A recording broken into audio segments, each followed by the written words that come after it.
CM Revanth Reddy గారు diesel ఆటోల్ని outer ring road అవతల పెట్టుకోమంటున్నాడు. దీని గురించి మీ స్పందన ఏ విధంగా ఉంది? అవతల పెట్టుకోవడానికి ఇబ్బంది కాదు, కానీ ఇక్కడ ఉన్న వాళ్ళకి ఇన్ని సంవత్సరాలకి లెక్కనే నడుపుకుంటాం. ఇప్పుడు ఎన్ని రోజుల నుంచి లేని పొల్యూషన్ ఇప్పుడే వచ్చింది మనకు. అంటే హైదరాబాద్ డెవలప్ అయింది కదా, అందరూ వచ్చి ఇక్కడ ఉంటున్నారు, డెవలప్ అయింది. ఇన్ని కుటుంబాలు, కొన్ని లక్షల కుటుంబాలు బతుకుతున్నాయి డీజిల్ బండ్ల మీద.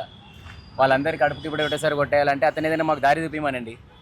ఇప్పుడు ఇట్లా ఎలక్ట్రికల్ వెహికల్స్ వచ్చినాయి, అవి కూడా కొంచెం చాలా వెహికల్స్ ఉన్నాయి. ఎలక్ట్రికల్ వెహికల్స్ అయినా మాకు తక్కువ ధరలో ఇప్పిమనండి, కొనుక్కుంటాం. ఈ బండ్లు ఎక్స్చేంజ్ చేసి మాకు అదైనా సందర్భం చేయమనండి దాని గురించి. అప్పుడు మాకు ఇబ్బంది లేదు.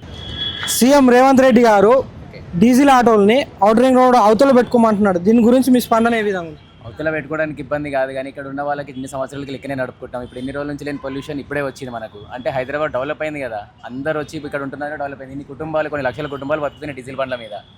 వాళ్ళందరికీ కడుపుకి ఇప్పుడు ఒకటేసారి కొట్టేయాలంటే అతను ఏదైనా మాకు దారి చూపిమనండి. ఇప్పుడు ఇట్లా ఎలక్ట్రికల్ వెహికల్స్ వచ్చినాయి, అవి కూడా కొంచెం చాలా వెహికల్స్ ఉన్నాయి. ఎలక్ట్రికల్ వెహికల్స్ అయినా మాకు తక్కువ ధరలో ఇప్పిమనండి, కొనుక్కుంటాం. ఈ బండ్లు ఎక్స్చేంజ్ చేసి మాకు అదైనా సందర్భం చేయమనండి దాని గురించి.